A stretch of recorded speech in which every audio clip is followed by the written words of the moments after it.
Hello जी, राम राम भाई सारा ने। कैसे हो आप सब? ठीक हो क्या? सबको राम राम कर दो।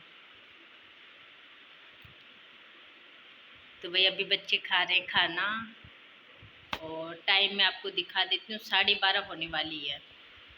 12:30 नहीं, हाँ 12:30 हो चुकी है। 1 बजने वाली है। घड़ी में थोड़ा सा क्या है, उल्टा दिखता है। तो आप सब कैसे हो ये भी मुझे आप कमेंट करके बताना। अभी सुबह सुबह मैं काम करके पूरा घर क्लीन करके मैं गई थी दुकान पे, और जब आई तब मुझे हालत मिली है। सोफे की ये हालत कर रखी है, और उस वाले रूम में भी इन्होंने ऐसे कर रखा, गद्दा वद्दा डाल रखा है। वो वाला रूम अभी क्लीन है, यहाँ से भी बिल्कुल क्लीन है बिल्कुल। और अभी मैं आई हूँ ना, तब मैंने इनको याद दिलाया कि बेटा खाना भी खा लो। तो अब मेरी बेटियाँ खा रही है खाना। ये देखो क्या क्या खा रहे हो। पराठा है, छोले हैं, दही है और छाछ है। दही और छाछ ये बिल्कुल भी नहीं खाती। भाई मुझे बताना, आपके भी बच्चे क्या दही छाछ खाना पसंद नहीं करते क्या? सस्ती पालक की मारो, ऐसे कौन खाना खाता है? हैं? ऐसे माँ की तरह बैठ के हैं? ये क्या कर रही है? इसने तो मार रखी पालक की। मैंने बोला बेटा खाना खा ले, तो वो उस रूम में गई, साइकिल लेके गिर गई और लगी तो वहाँ बैठी बैठी रो रही थी। और हुआ क्या कि मैं जैसे शॉप पे गई, सिर्फ एक सूट की कटिंग करी और लाइट जा चुकी थी, और गर्मी इतनी थी कि वहाँ पे रहना बहुत मुश्किल था। यहाँ तो फिर भी पंखा चल जाता है तो काम चल जाता है। और हनुमानगढ़ में भाई ऐसा होता है कि लाइट गर्मियाँ गर्मियाँ आपको देखने को नहीं मिलेगी। गर्मियाँ तो आपको यहाँ लाइट देखने को नहीं मिलेगी। सर्दियों में तो पता नहीं करती होगी तो इतना पता नहीं चलता, लेकिन गर्मियों में यहाँ लाइट नहीं मिलेगी, ना दिन में ना रात में। कभी आ जाती है कभी नहीं आती, मतलब भरोसा नहीं है कि लाइट आएगी। ये आराम जयपुर में है।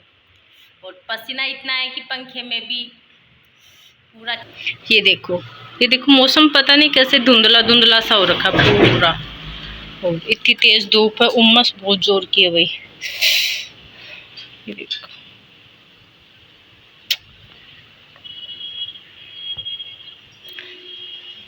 सुबह सुबह ये वाला गेट खोल लेते हैं हम, जिससे क्या होती है कि हवा पास हो जाती है। नीचे वाला गेट भी खोल देते हैं। और कपड़े अभी मेरे मशीन में ही पड़े हैं, अभी निकालूंगी मैं भी उनको भी। तो एक बात है जो मैं आप लोगों के साथ शेयर करना चाहती हूँ। अभी क्या हुआ, 21 तारीख की बात है। हम लोग गांव जाके आए थे, और उसके नेक्स्ट डे मैंने दुकान खोली थी। एक बार फैन बंद कर देती हूँ, आवाज़ आ रही है। और पिछले कुछ दिनों से मैंने एक कान में पहन रखा है, एक कान का खुल गया। और ये बाथरूम में खुल गया था, तो फिर वो ये कि इसको कोई पहनाने वाला मिला नहीं, तो फिर मैंने वो पहना ही नहीं, ये ऐसे ही पड़ा है। तो अब मैं या तो इसको खोलना पड़ेगा या इसको पहनना पड़ेगा। देखो क्या होता है। अभी 5-7 दिन तो ऐसे निकल गए। तो मैं बात कर रही थी कि 21 तारीख को जब मैं गांव से आई ना, तब भी मैंने फर्स्ट डे दुकान खोली। तो जो मेरी दुकान का जो लोगो वाला जो बोर्ड बना होता है, जो स्टैंड वाला, वो मैंने दुकान के बाहर मैंने जो स्टैंड बना होता है लोहे वाला, जिसपे नाम लिखा होता है, जो बाहर रखते हैं, उस पे कॉन्टेक्ट नंबर जो होता है, वो मैंने जैसे मैं रोजाना रखती हूँ उसको मैंने बाहर रखा। और अभी के दिनों में कुछ आंधियाँ ऐसी चल रही, मतलब कुछ आंधी ऐसे चली रही है, थोड़ी बहुत आंधी तो चली रही है। तो हुआ क्या कि वो बोर्ड जो मेरी सीढ़ियाँ थी ना, दोनों सीढ़ियों के बीच में रखा हुआ था, वो यूं नीचे गिर गया।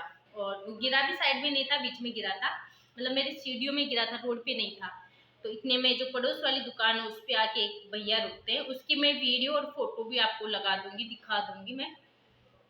तो एक भाई साहब आके बड़ी सी गाड़ी वाले, गाड़ी कौन सी थी मुझे नहीं पता, ब्लैक कलर की थी, कोई बड़ी सी गाड़ी थी। वो आके रुकते हैं और आके और वहां से कुछ सामान लेते हैं। और जब वो निकलते हैं तो जो मतलब साइड में लेके, उस बंदे की बात तो देखो आप, वो बंदा साइड में लेके उस बोर्ड पे चढ़ा के उसको तोड़ के और फिर आगे निकल लेता है। धीरे धीरे चलता है। इतने में आवाज आती है, मतलब जोर की आवाज आती है। जब लोहे का था वो इतना बड़ा, ऐसे टूटेगा तो आवाज तो आएगी ऑफकोर्स। तो मैं जैसे बाहर गई ना, और मैंने उनको आवाज लगाई, भाई ने सुनी नहीं मेरी। भाई ने सुनी नहीं मेरे को। शीशे से वो मेरे को देख रहा है, साइड वाले मिरर से वो मेरे को देख रहा है, लेकिन उसने एक बार भी रोक के नहीं देखा ना पूछा। मतलब कितनी सी, मतलब कितनी बताऊं, थोड़ी सी आगे गया था, मतलब थोड़ी सी। दुकान से, लेकिन वो साइड वाले मिरर से देख रहा है और उसने गाड़ी भी नहीं रोकी। फिर मैंने चलो ठीक है, फिर मैंने सोचा क्या पता आंधी से ये रोड पे आ गया हो या थोड़ा सा आगे आ गया हो। तो जो हमारे सीसीटीवी फुटेज लगे हुए थे सोसाइटी के, मैं वहाँ ऑफिस में गई, पहली बार गई तो वो मिले नहीं। सॉरी, फोन आ गया था बापूजी का। तो पहली बार मैं गई तब तो वो मुझे मिले नहीं। मैं दूसरी बार गई तो वहाँ पे एक अंकल और बैठे थे और एक मैं, और वो अंकल उन्होंने मुझे सीसीटीवी फुटेज दिखाई। तो उसमें साफ दिख रहा था, मतलब कि मेरा स्टैंड साइड में पड़ा हुआ था, मेरा फोन डिस हो गया तो मैं बीच में रोक दी थी। तो मेरा स्टैंड क्या था, साइड में पड़ा हुआ था। उस बंदे ने सामान लिया और गाड़ी उसके ऊपर से चढ़ा के चला गया, और आगे जाता मैं आवाज देती हूँ उसको तो वो गाड़ी नहीं रुकता है। मतलब वो साइड वाले मिरर से मेरे को देख रहा था लेकिन गाड़ी नहीं रुकी उसने। और जो बोर्ड था वो जो बाहर लगा हुआ था उसका उसका उसने जो होता है भाई, इतनी बड़ी गाड़ी चढ़ी है तो क्या ही बचेगा। उसकी फोटो भी मैं आपको दिखा दूंगी, वीडियो भी मैं दिखाऊंगी आपको। इस तरह से वो बंदा करके चला जाता है। दूसरे दिन वो आता है, मैं बोलती हूँ उसको कि भैया आपने ऐसा क्यों किया। तो वो बोलता है कि मैंने तो नहीं किया। फिर मैंने बोला भैया आपकी गाड़ी से हुआ था, मैंने देखा था, आपने आवाज, मैंने आपको आवाज भी लगाई थी, आप रुके नहीं। बोला तो फिर रोड पे पड़ा होगा इसलिए हो गया होगा, मुझे नहीं पता, मेरे पास टाइम नहीं है। तो मैंने बोला भैया मैं सीसीटीवी फुटेज दिखा देती हूँ, क्योंकि पहले मैंने भी चेक करा मैं कि हो सकता है कि रोड पे पड़ा है तो फिर अपन उस गाड़ी वाले की गलती नहीं मान सकते। तो फिर मैंने बोला कि मैं चलो भैया अपन सीसीटीवी दिखा देती हूँ, मैं आपको फिर तो मान लोगे। तो बोलता मेरे पास टाइम नहीं है मैडम, मैं काम कर रहा हूँ। तो मैंने फिर वो बंदा बात ही नहीं सुनता है इस तरह से। तो इतने भी निक्कर में मतलब क्या ही मैं बोलूँ, मतलब इतने भी गंदे लोग हैं कि मतलब किसी का नुकसान हुआ, चलो वो नुकसान ऐसा है कि मैं भर सकती हूँ, है ना। लेकिन उसकी जगह क्या होता है, शाम के टाइम बच्चे भी खेलते हैं तो क्या वो नुकसान भरने लायक है? ऐसा मतलब बच्चे भी वहां पे कहते हैं, नुकसान तो कुछ भी हो, नुकसान होता है, नुकसान तो चाहे 1 रुपए का भी हो, बहुत बड़ा नुकसान होता है। तो इस तरह से उस बंदे ने ना मेरी सुनी ना कुछ। तो वही है कि लोग देखते हैं छोटे हैं, ऐसे हैं, क्या कर लेंगे, इस तरह की सोच रखते हैं वो लोग। और जबकि उसको जो नुकसान उन्होंने किया वो उनकी, जो नुकसान उन्होंने किया ना उसकी भरपाई उनको करनी चाहिए थी। और ऑफिस वाले जो सोसाइटी के ओनर उन्होंने भी मेरे को बोला था कि एक बार आप डायरेक्ट बात करना और इसके बाद मैं खुद मेरे लड़कों के थ्रू या मैं खुद उनसे बात करूंगा। इसकी यही वाली बात मैंने हस्बैंड को बताई तो हस्बैंड क्या करते हैं कि रहने दो, कोई जरूरत नहीं है मुंह लगने की, यहाँ पे अपन ऐसे तो यहाँ पे अपन कितने हैं पता नहीं कैसा क्या है, तो आप कुछ मत बोलना, मैं बनवा दूंगा, दूसरा बनवा दूंगा। वो इतने मतलब दानी बन रहे हैं ऐसे। जबकि हस्बैंड का भी एक बार फर्ज बनता है कि मेरे साथ चल के उनसे बात करे तो क्या डबल सपोर्ट हो जाता है। लेकिन वो उल्टे मना कर रहे, नहीं अपन को नहीं पढ़ना इन सब प्रचारों में, वो कल आएगा कोई और बड़ा नुकसान करके जाएगा, ऐसा ऐसा।